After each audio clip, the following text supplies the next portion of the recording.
Welcome to the Khatam al-Quran Majlis of MS Voice. أعوذ بالله من الشيطان الرجيم. بسم الله الرحمن الرحيم. إن الذين قالوا ربنا الله ثم استقاموا تتنزل عليهم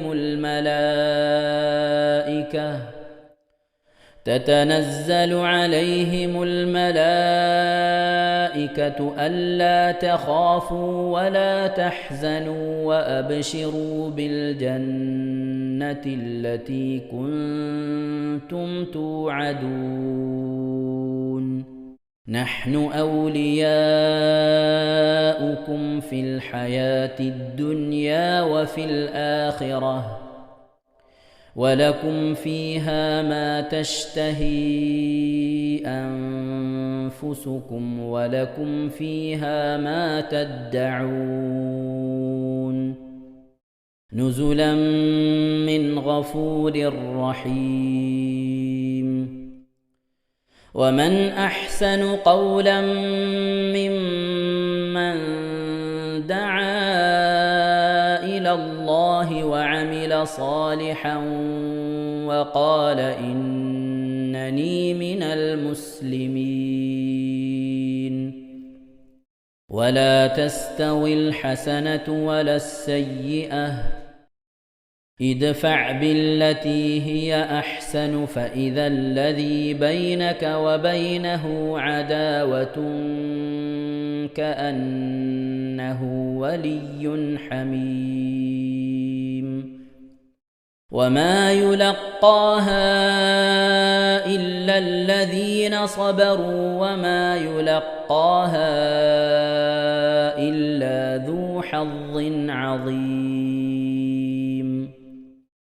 وإما ينزغنك من الشيطان نزغ فاستعذ بالله إنه هو السميع العليم. ومن آياته الليل والنهار والشمس والقمر لا تسجدوا للشمس ولا للقمر واسجدوا لله الذي خلقهن إن كنتم إياه تعبدون. فإن استكبروا فالذين عند ربك يسبحون له بالليل والنهار وهم لا يسأمون. പ്രിയമുള്ള മുഅ്മിനീങ്ങളെ, ഇവിടെ തിലാവത്തിന്റെ സുജൂദ് ചെയ്യൽ സുന്നത്തുണ്ട്. ഞാൻ തിലാവത്തിന്റെ സുജൂദ് ചെയ്യുന്നു എന്ന് നിയ്യത്ത് ചെയ്ത് അല്ലാഹു അക്ബർ എന്ന് പറഞ്ഞ് കൈകെട്ടി നേരെ ഒരു സുജൂദിലേക്ക് പോവുക. സുജൂദിൽ സജ്ജദ വജ്ഹിയ ലില്ലദി ഖലഖഹു വഖദ്ദറഹു വശഖ്ഖ സമഅഹു വബസറഹു ബിഹൗലിഹി വഖുവ്വതിഹി ഫതബാറകല്ലാഹു അഹ്സനുൽ ഖാലിഖീൻ എന്നുള്ള ദിക്ർ ഒരു വട്ടം ചൊല്ലുക. അത് അറിയുന്നവർ അത് ചൊല്ലുക, അല്ലെങ്കിൽ സുബ്ഹാന റബ്ബിൽ അഅല വബിഹംദിഹി എന്ന് ചൊല്ലുക. അതിനുശേഷം അല്ലാഹു അക്ബർ എന്ന് പറഞ്ഞ് എഴുന്നേറ്റ് അത്തഹിയാത്തിനിരിക്കുന്നത് പോലെ ഇരുന്ന ശേഷം അസ്സലാമു അലൈക്കും വറഹ്മത്തുള്ളാഹ് എന്ന് വലഭാഗത്തേക്കും അസ്സലാമു അലൈക്കും വറഹ്മത്തുള്ളാഹ് എന്ന് പറഞ്ഞ് ഇടഭാഗത്തേക്കും സലാം ഇട്ടുക. ഇങ്ങനെയാണ് തിലാവത്തിന്റെ സുജൂദ് ചെയ്യേണ്ടത്. ഇൻഷാ അല്ലാഹ് എല്ലാവരും വീഡിയോ സ്റ്റോപ്പ് ചെയ്ത് തിലാവത്തിന്റെ സുജൂദ് ചെയ്ത ശേഷം ഇൻഷാ അല്ലാഹ് വീഡിയോ പ്ലേ ചെയ്ത് ഖുർആൻ ഓതുക ബാക്കി. ومن آياته أنك ترى الأرض خاشعة فإذا أنزلنا عليها الماء اهتزت وربت إن الذي أحياها لمحيي الموتى إنه على كل شيء قدير.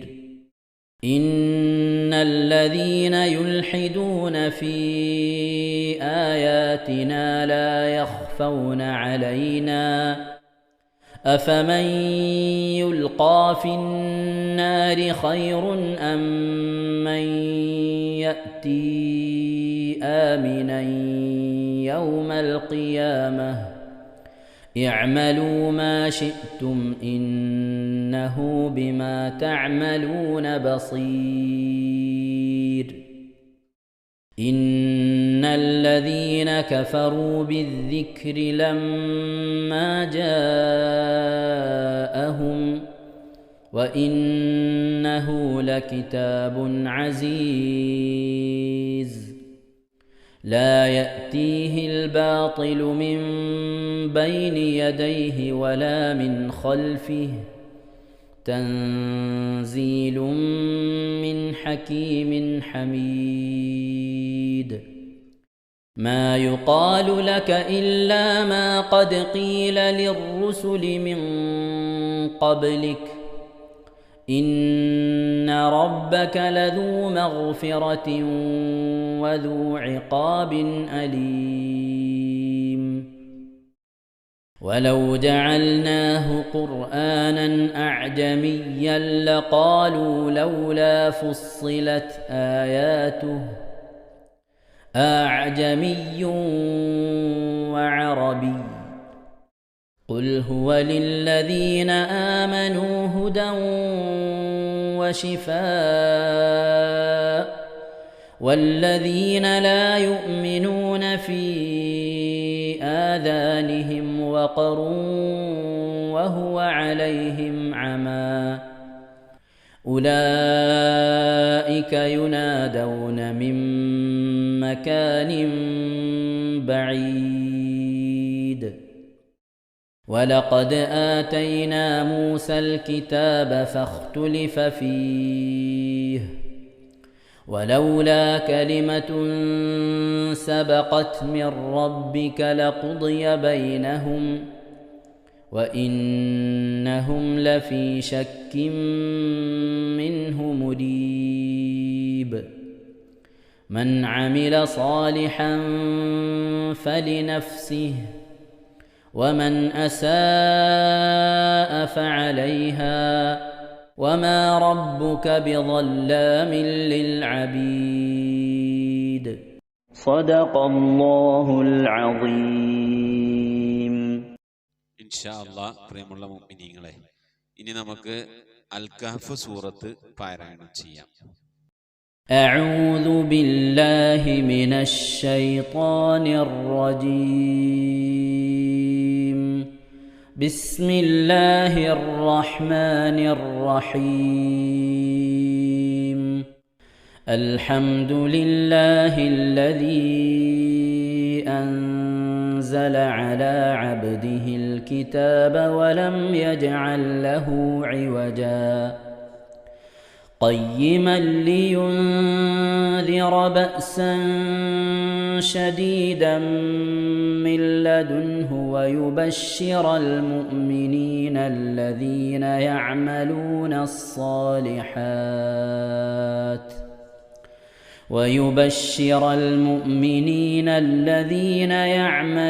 الصالحات أن لهم أجرا حسنا ماكثين فيه أبدا وينذر الذين قالوا اتخذ الله ولدا ما لهم به من علم ولا لآبائهم كبرت كلمة تخرج من أفواههم إن يقولون إلا كذبا فلعلك باخع نفسك على آثارهم إن لم يؤمنوا بهذا الحديث أسفا إنا جعلنا ما على الأرض زينة لها لنبلوهم أيهم أحسن عملا وإنا لجاعلون ما عليها صعيدا جرزا أم حسبت أن أصحاب الكهف والرقيم كانوا من آياتنا عجبا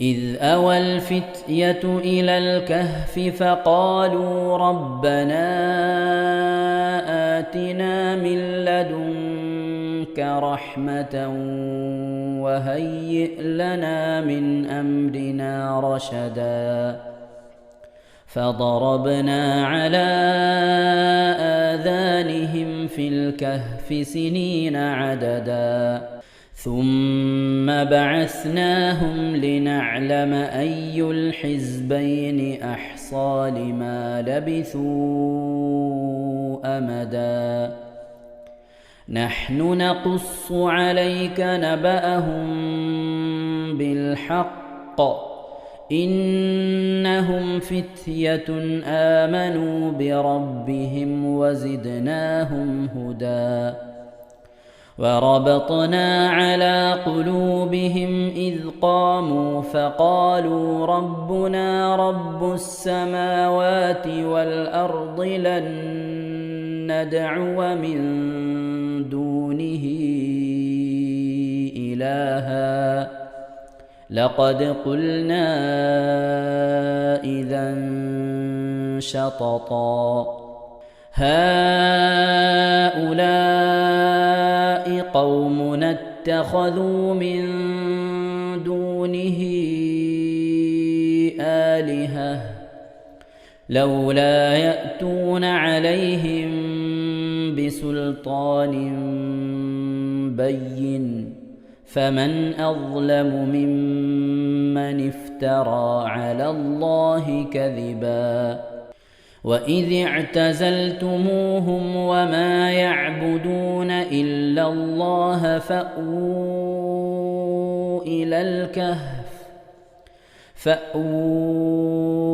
إلى الكهف ينشر لكم ربكم من رحمته ويهيئ لكم من أمركم مرفقا وترى الشمس إذا طلعت تزاور عن كهفهم ذات اليمين وإذا غربت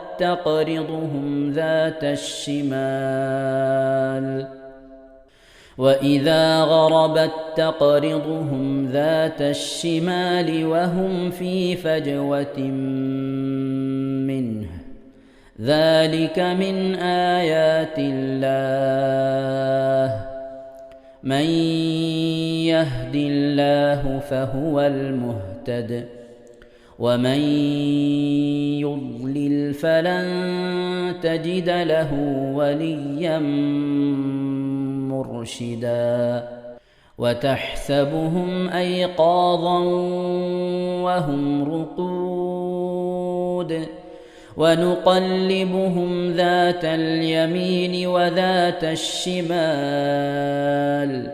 وكلبهم باسط ذراعيه بالوصيد لو اطلعت عليهم لوليت منهم فرارا ولملئت منهم رعبا وكذلك بعثناهم ليتساءلوا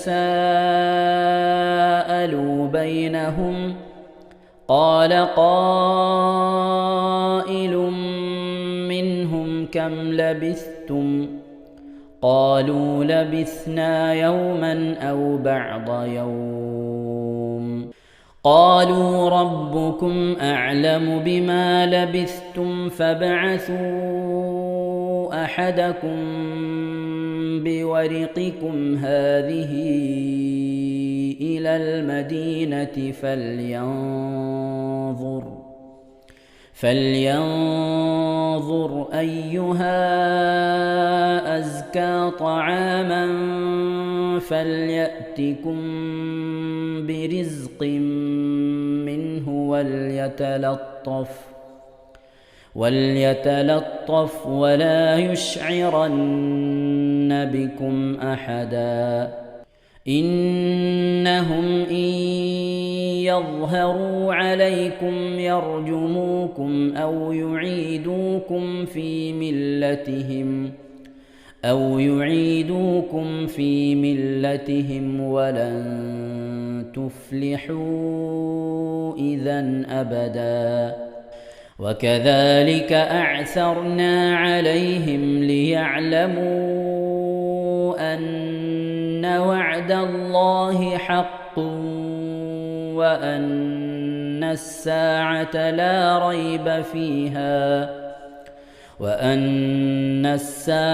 لا ريب فيها إذ يتنازعون بينهم أمرهم فقالوا بنوا عليهم بنيانا ربهم أعلم بهم قال الذين غلبوا على أمرهم لنتخذن عليهم مسجدا سيقولون 3 رابعهم كلبهم ويقولون 5 سادسهم كلبهم رجما بالغيب ويقولون 7 وثامنهم كلبهم قل ربي أعلم بعدتهم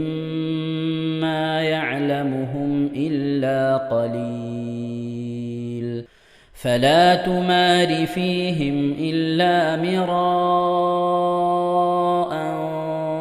ظاهرا ولا تستفت فيهم منهم أحدا ولا تقولن لشيء إني فاعل ذلك غدا إلا أن يشاء الله واذكر ربك إذا نسيت وقل عسى أن يهديني ربي لأقرب من هذا رشدا ولبثوا في كهفهم 300 سنين وازدادوا 9 قل الله أعلم بما لبثوا له غيب السماوات والأرض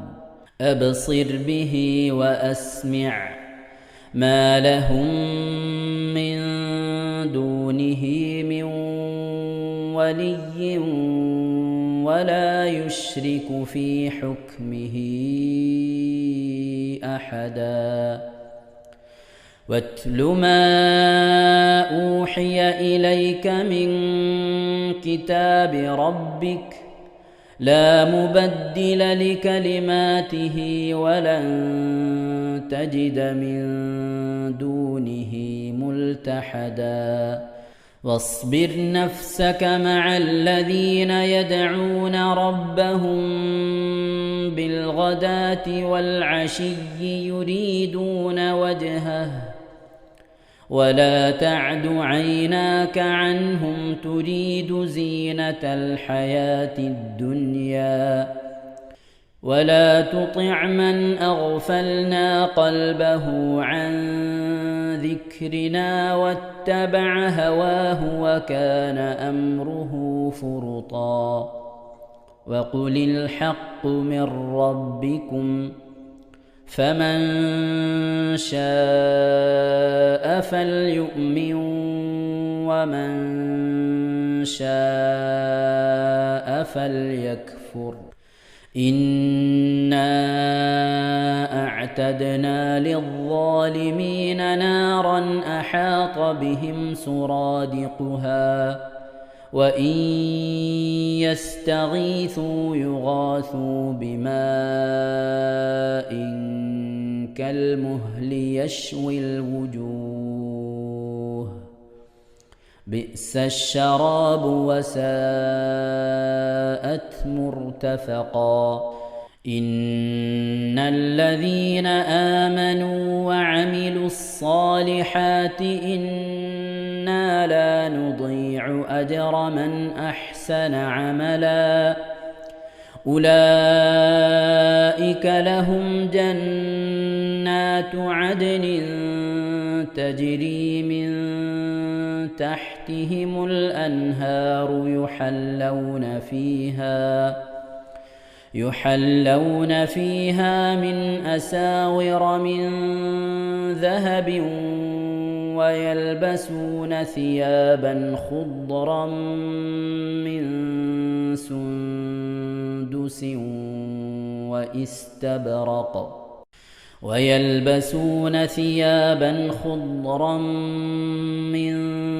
سندس واستبرق متكئين فيها على الأرائك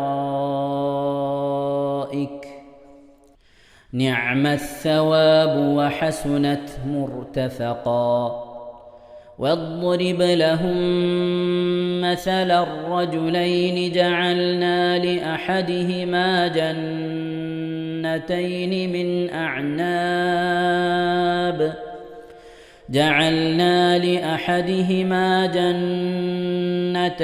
من أعناب وحففناهما بنخل وجعلنا بينهما زرعا كلتا الجنتين آتت أكلها ولم تظلم منه شيئا وفجرنا خلالهما نهرا وكان له ثمر فقال لصاحبه وهو يحاوره أنا أكثر منك مالا وأعز نفرا ودخل جنته وهو ظالم لنفسه قال ما أظن أن تبيد هذه أبدا وما أظن الساعة قائمة ولئن رددت إلى ربي لأجدن خيرا منها منقلبا قال له صاحبه وهو يحاوره أكفرت بالذي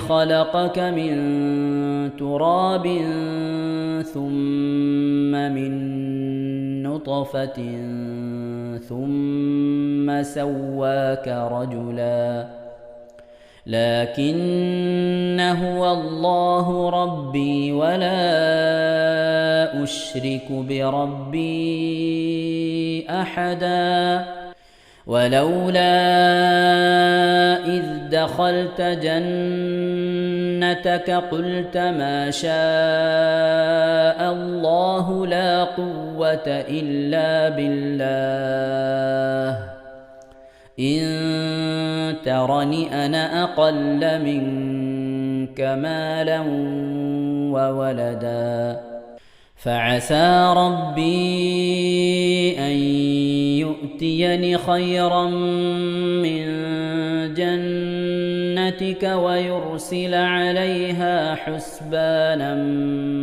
من السماء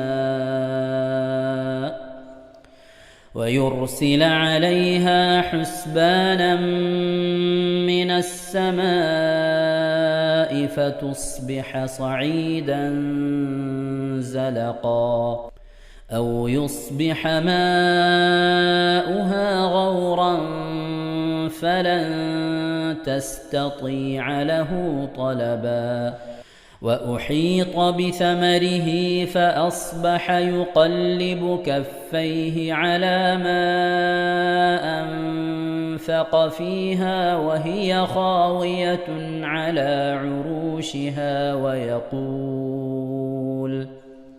ويقول يا ليتني لم أشرك بربي أحدا ولم تكن له فئة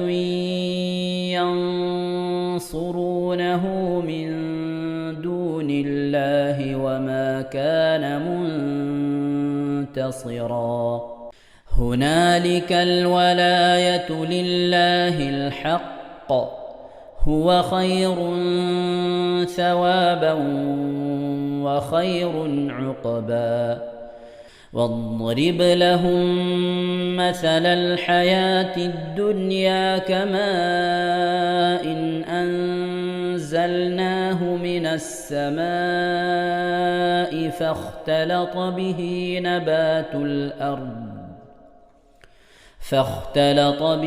نبات الأرض فأصبح هشيما تذروه الرياح وكان الله على كل شيء مقتدرا المال والبنون زينة الحياة الدنيا والباقيات الصالحات خير عند ربك ثوابا وخير أملا ويوم نسير الجبال وترى الأرض بارزة وحشرناهم فلم نغادر منهم أحدا وعرضوا على ربك صفا لقد جئتمونا كما خلقناكم أول مرة بل زعمتم أن لن نجعل لكم موعدا ووضع الكتاب فترى المجرمين مشفقين مما فيه ويقولون يا ويلتنا ما لهذا الكتاب لا يغادر صغيرة ولا كبيرة إلا أحصاها ووجدوا ما عملوا حاضرا ولا يظلم ربك أحدا وإذ قلنا للملائكة اسجدوا لآدم فسجدوا إلا إبليس كان من الجن ففسق عن أمر ربه أفتتخذونه وذريته أولياء من دوني وهم لكم عدو بئس للظالمين بدلا ما أشهدتهم خلق السماوات والأرض ولا خلق أنفسهم وما كنت متخذ المضلين عضدا ويوم يقول نادوا شركائي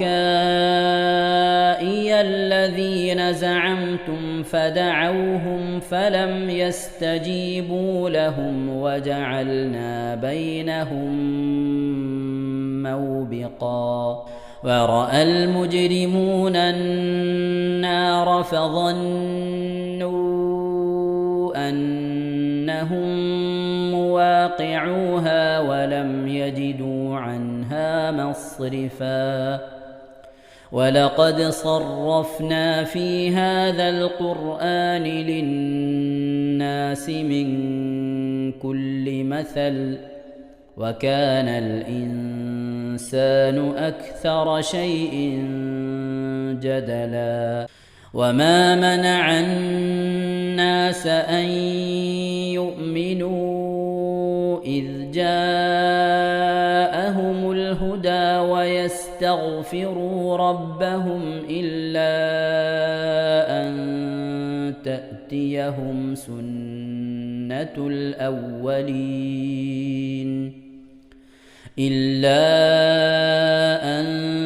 تأتيهم سنة الأولين أو يأتيهم العذاب قبلا وما نرسل المرسلين إلا مبشرين ومنذرين ويجادل الذين كفروا بالباطل ليدحضوا به الحق واتخذوا آياتي وما أنذروا هزوا ومن أظلم ممن ذكر بآيات ربه فأعرض عنها ونسي ما قدمت يداه إنا جعلنا على قلوبهم أكنة أن يفقهوه وفي آذانهم وقرا وإن تدعهم إلى الهدى فلن يهتدوا إذن أبدا وربك الغفور ذو الرحمة لو يؤاخذهم بما كسبوا لعجل لهم العذاب بل لهم موعد لن يجدوا من دونه موئلا وتلك القرى أهلكناهم لما ظلموا وجعلنا لمهلكهم موعدا وإذ قال موسى لفتاه لا أبرح حتى أبلغ مجمع البحرين أو أمضي حقبا فلما بلغا مجمع بينهما نسيا حوتهما فاتخذ سبيله في البحر سربا فلما جاوزا قال لفتاه آتنا غداءنا لقد لقينا من سفرنا هذا نصبا قال أرأيت إذ أوينا إلى الصخرة فإني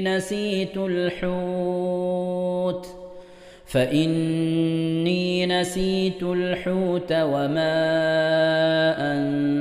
أنسانيه إلا الشيطان أن أذكره واتخذ سبيله في البحر عجبا قال ذلك ما كنا نبغ فارتدا على آثارهما قصصا فوجدا عبدا من عبادنا آتيناه رحمة من عندنا وعلمناه من لدنا علما قال له موسى هل أتبعك على أن تعلمني مما علمت رشدا قال إنك لن تستطيع معي صبرا وكيف تصبر على ما لم تحط به خبرا قال ستجدني إن شاء الله صابرا ولا أعصي لك أمرا قال فإن اتبعتني فلا تسألني عن شيء حتى أحدث لك منه ذكرا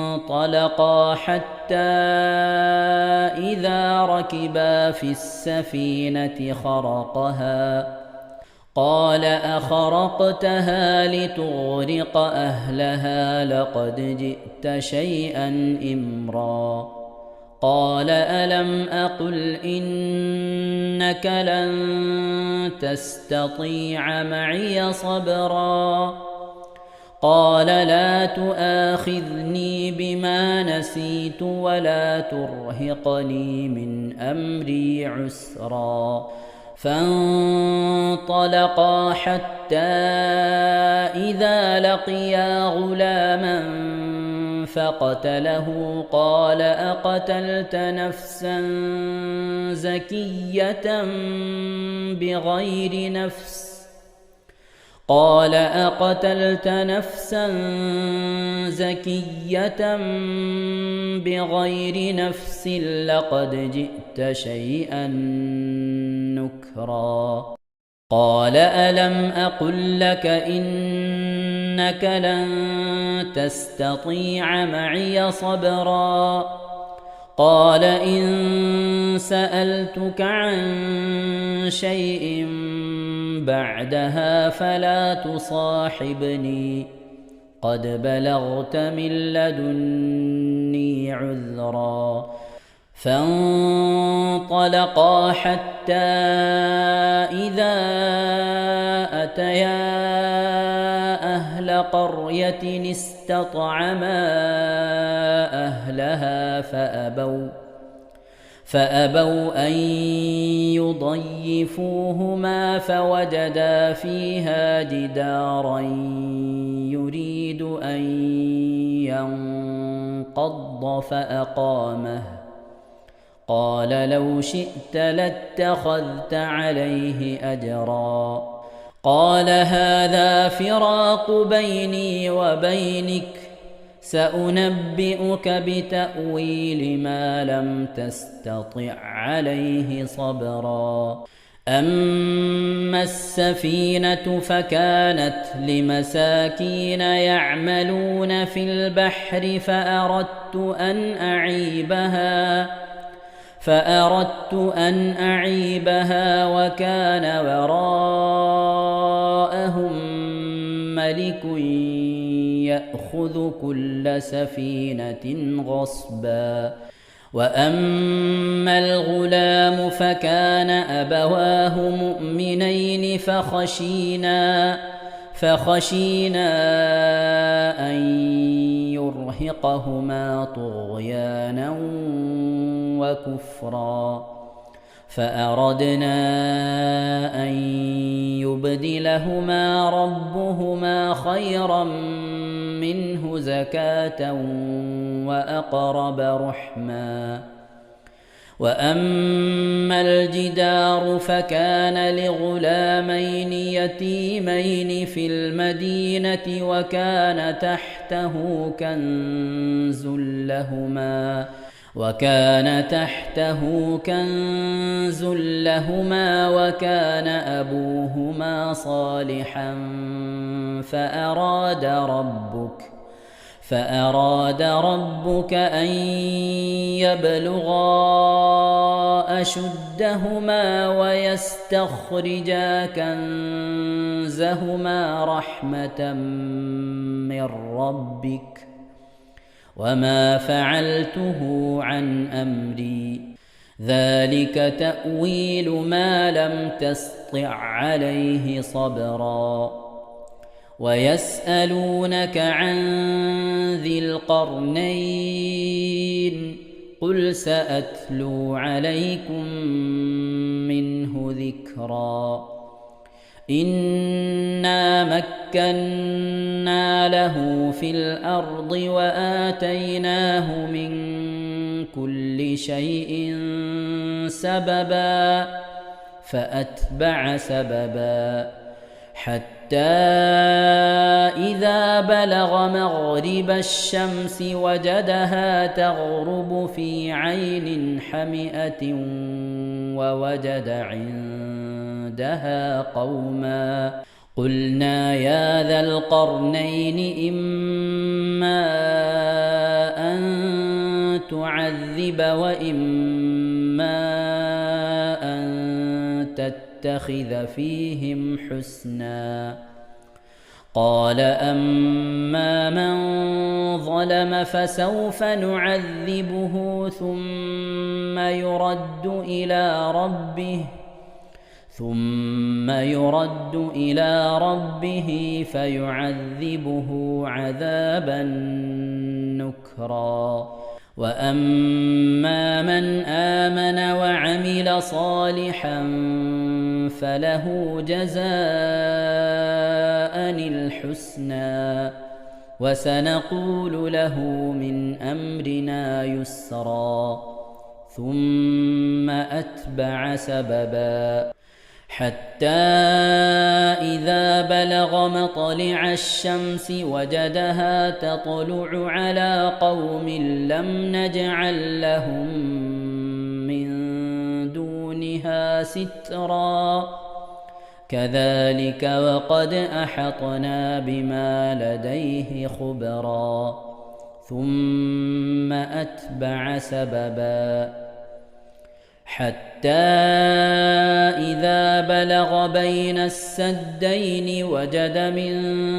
دونهما قوما لا يكادون يفقهون قولا قالوا يا ذا القرنين إن يأجوج ومأجوج مفسدون في الأرض فهل نجعل لك خرجا على أن تجعل بيننا وبينهم سدا قال ما مكني فيه ربي خير فأعينوني بقوة أجعل بينكم وبينهم ردما آتوني زبر الحديد حتى إذا ساوى بين الصدفين قال انفخوا حتى إذا جعله نارا قال آتوني أفرغ عليه قطرا فما استطاعوا أن يظهروه وما استطاعوا له نقبا قال هذا رحمة من ربي فإذا جاء وعد ربي جعله دكاء وكان وعد ربي حقا وتركنا بعضهم يومئذ يموج في بعض ونفخ في الصور فجمعناهم جمعا وعرضنا جهنم يومئذ للكافرين عرضا الذين كانت أعينهم في غطاء عن ذكري وكانوا لا يستطيعون سمعا أفحسب الذين كفروا أن يتخذوا عبادي من دوني أولياء إنا أعتدنا جهنم للكافرين نزلا قل هل ننبئكم بالأخسرين أعمالا الذين ضل سعيهم في الحياة الدنيا وهم يحسبون أنهم يحسنون صنعا أولئك الذين كفروا بآيات ربهم ولقائه فحبطت أعمالهم فلا نقيم لهم يوم القيامة وزنا ذلك جزاؤهم جهنم بما كفروا واتخذوا آياتي ورسلي هزوا إن الذين آمنوا وعملوا الصالحات كانت لهم جنات الفردوس نزلا خالدين فيها لا يبغون عنها حولا قل لو كان البحر مدادا لكلمات ربي لنفد البحر قبل أن تنفد كلمات ربي ولو جئنا بمثله مددا قل إنما أنا بشر مثلكم يوحى إلي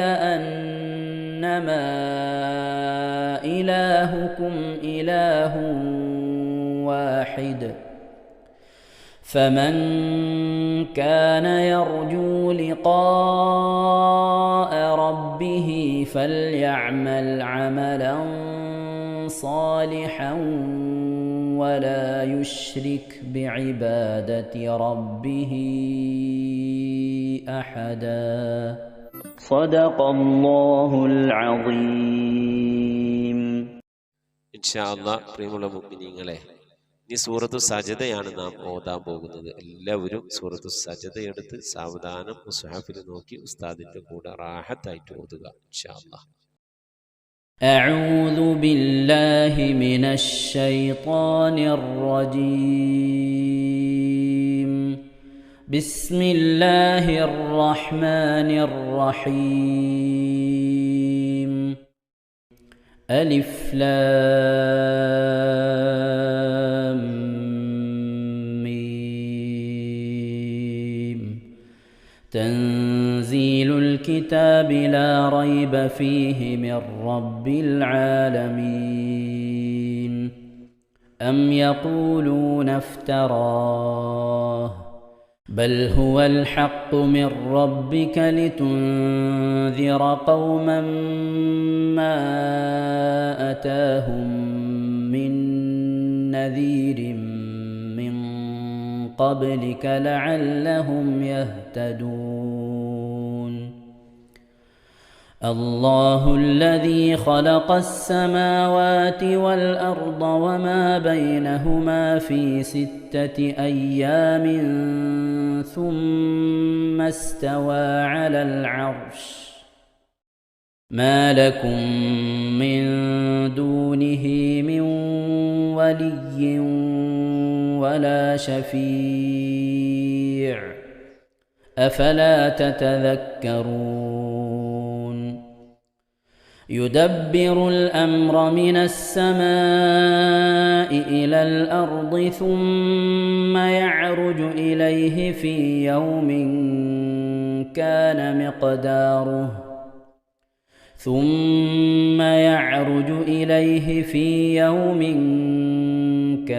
مقداره 1000 سنة مما تعدون.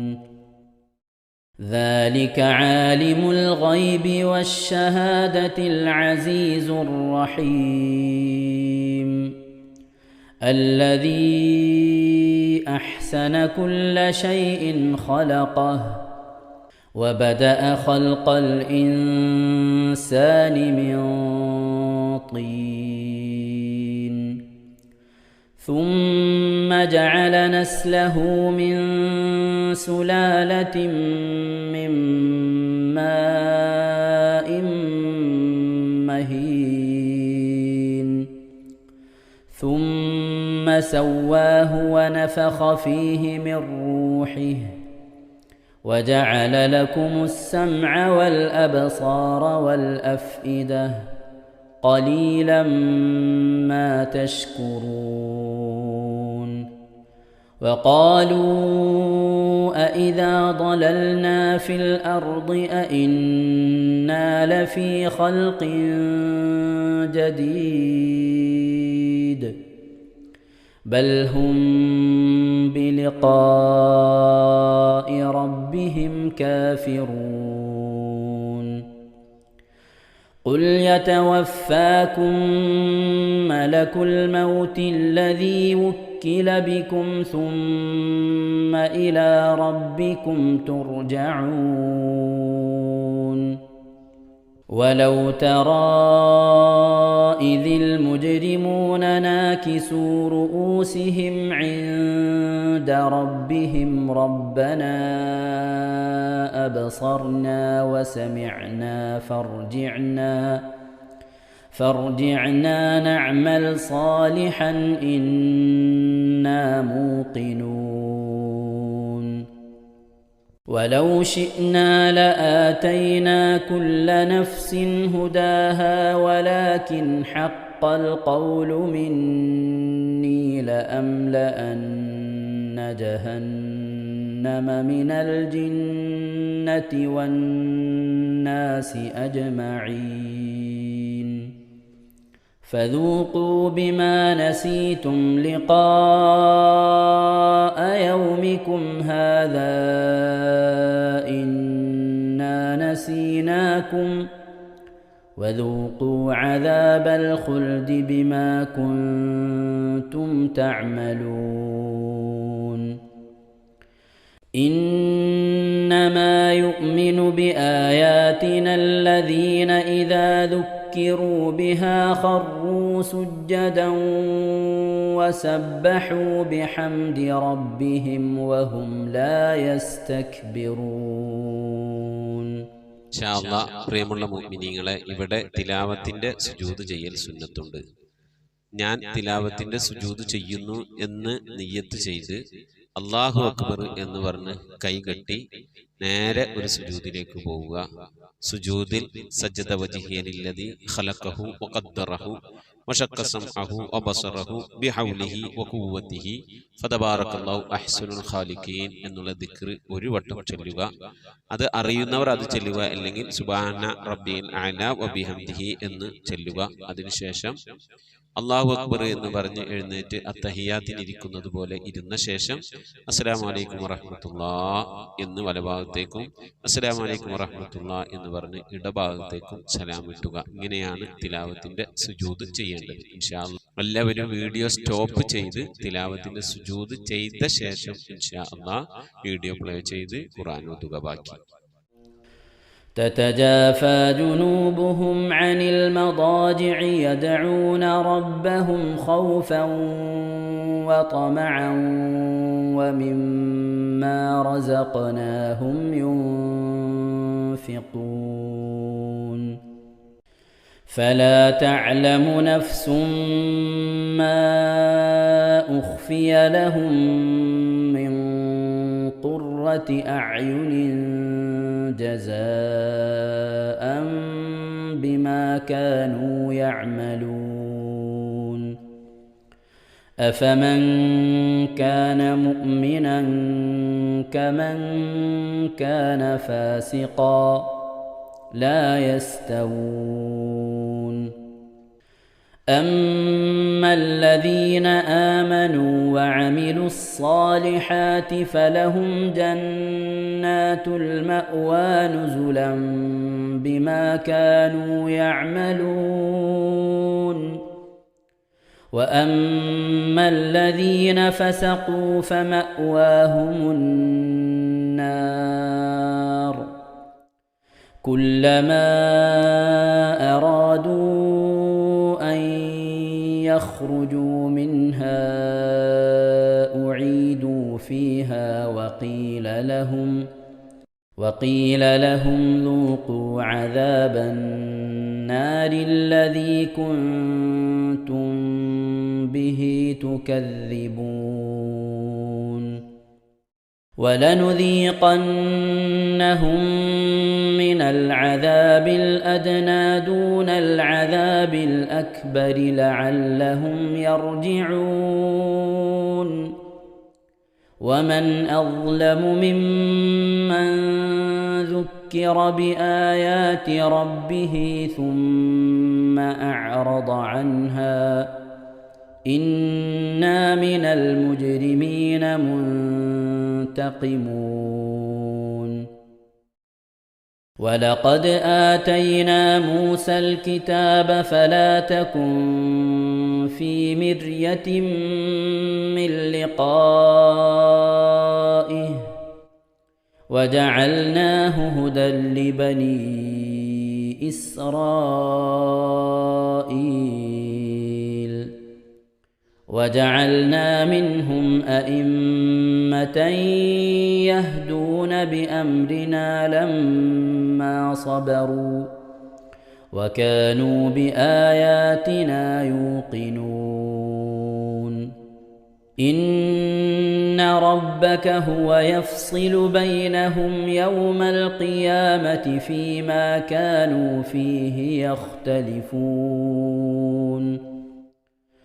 أولم يهد لهم كم أهلكنا من قبلهم من القرون يمشون في مساكنهم إن في ذلك لآيات أفلا يسمعون أولم يروا أنا نسوق الماء إلى الأرض الجرز فنخرج به زرعا تأكل منه أنعامهم وأنفسهم أفلا يبصرون ويقولون متى هذا الفتح إن كنتم صادقين قل يوم الفتح لا ينفع الذين كفروا إيمانهم ولا هم ينظرون فأعرض عنهم وانتظر إنهم منتظرون صدق الله العظيم. ഇൻഷാ അല്ലാഹ് പ്രിയമുള്ള മുഅ്മിനീങ്ങളെ, ഇനി അള്ളാഹുവിൻ്റെ പരിശുദ്ധ നാമങ്ങൾ അടങ്ങിയ അസ്മാഉൽ ഹുസ്ന ചൊല്ലി ദുആ ചെയ്യാനാണ് പോകുന്നത്. ഇൻഷാ അല്ലാഹ് അള്ളാഹുവിൻ്റെ പരിശുദ്ധമായ നാമങ്ങൾ അസ്മാഉൽ ഹുസ്ന ഇവിടെ നിന്ന് ചൊല്ലിത്തരും. നിങ്ങളെല്ലാവരും ഒപ്പം കേട്ട് ചെല്ലുക. അള്ളാഹു നമ്മെ ഏവരെയും അവൻ്റെ റിള ലഭിക്കുന്നവരുടെ കൂട്ടത്തിൽ, തൃപ്തി ലഭിക്കുന്നവരുടെ കൂട്ടത്തിൽ, നമ്മുടെയൊക്കെ ആഖിബത്ത് നന്നാവുന്നവരുടെ കൂട്ടത്തിൽ ഉൾപ്പെടുത്തി അനുഗ്രഹിക്കട്ടെ. ആമീൻ യാ റബ്ബൽ ആലമീൻ. أعوذ بالله من الشيطان الرجيم. أعوذ بالله من الشيطان الرجيم. بسم الله الرحمن الرحيم. بسم الله الرحمن الرحيم. اللهم إنا نسألك ونتوسل إليك ونتضرع إليك بأسمائك الحسنى يا الله يا رحمن يا الله يا رحيم يا الله يا ملك يا الله يا قدوس يا الله يا سلام يا الله يا مؤمن يا الله يا مهيمن يا الله يا عزيز يا الله يا جبار يا الله يا متكبر يا الله يا خالق يا الله يا بارئ يا الله يا مصور يا الله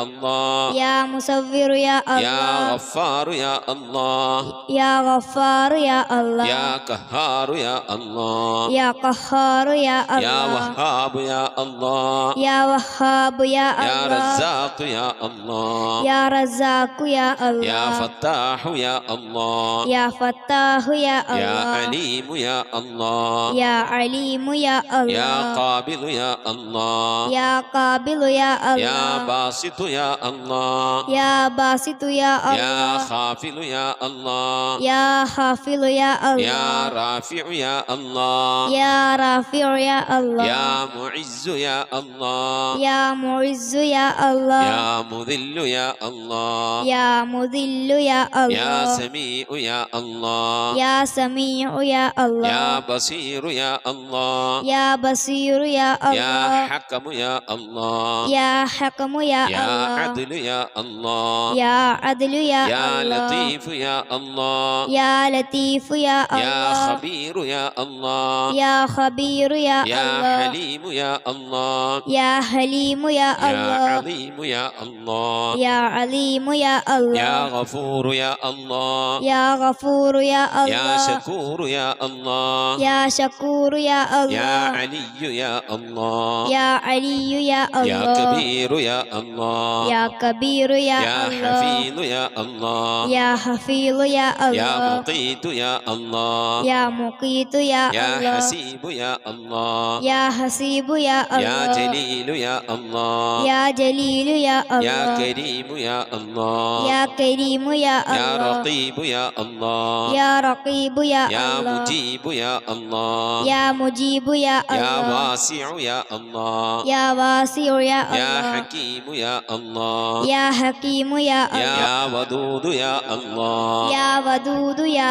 الله يا مجيد يا الله يا مجيد يا يا الله باعث يا الله يا باعث يا يا الله شهيد يا الله يا شهيد يا يا الله حق يا الله يا حق يا الله يا وكيل يا الله يا وكيل يا الله يا قوي يا الله يا قوي يا يا الله متين يا الله يا متين يا يا الله ولي يا الله يا ولي يا الله يا حميد يا الله يا حميد يا الله يا محصي يا الله يا محصي يا الله يا مبدئ يا الله يا مبدئ يا يا الله معيد يا الله يا معيد يا يا الله محيي يا الله يا محيي يا يا الله مميت يا الله يا مميت يا يا الله حي يا الله يا حي يا يا الله قيوم يا الله يا قيوم يا يا الله واجد يا الله يا واجد يا يا الله ماجد يا الله يا ماجد يا يا الله واحد يا الله يا واحد يا يا الله صمد يا الله يا صمد يا يا الله قادر يا الله يا قادر يا الله يا مقتدر يا الله يا مقتدر يا يا الله مقدم يا الله يا مقدم يا الله يا مؤخر يا الله يا مؤخر يا يا الله أول يا الله يا أول يا يا الله آخر يا الله يا آخر يا يا الله ظاهر يا الله يا ظاهر يا يا الله باطن يا الله يا باطن يا يا الله والي يا الله يا والي يا الله يا متعالي يا الله يا متعالي يا يا الله بر يا الله يا بر يا يا الله تواب يا الله يا تواب يا يا الله منتقم يا الله يا منتقم يا يا الله عفو يا الله يا غفور يا يا الله رؤوف يا الله يا رؤوف يا يا الله مالك الملك يا الله يا مالك الملك يا الله يا ذا الجلال والإكرام يا الله يا ذا الجلال والإكرام يا يا الله مقسط يا الله يا مقسط يا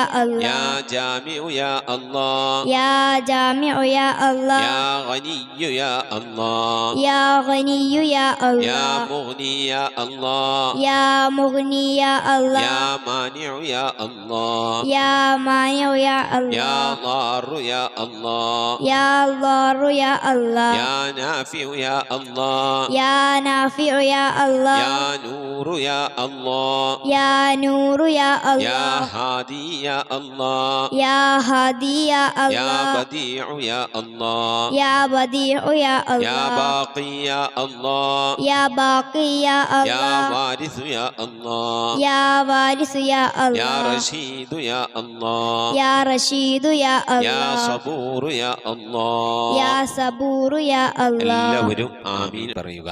أن تحفظنا بحفظك آمين وتحمينا بحمايتك آمين وتكفينا بكفايتك آمين وتحرسنا بحولك وقوتك آمين وتعيدنا بتعيدك آمين وتنصرنا بنصرك آمين وتهدينا بهدايتك آمين وترعانا برعايتك آمين وتنظر إلي بعين عنايتك آمين وأن تجعلنا من عبادك الصالحين آمين الذين لا خوف عليهم ولا هم يحزنون آمين سبحان ربك رب العزة عما يصفون آمين وسلام على المرسلين والحمد لله رب العالمين آمين وصلى الله على سيدنا محمد وعلى آله وصحبه وسلم تسليما كثيرا كثيرا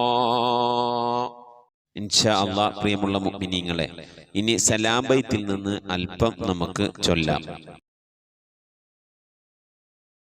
السلام على الخلاصة من تهاما السلام على المبشر بالسلاما السلام على محمد الرسول السلام على النبي أبي البتول صلواتي على النبي وسلامي وهو خير الأنام بدر تمامي السلام على الخليفة منك فينا أبي بكر مفيد الجاهدين كذاك عمر ولي الصالحين وذي النورين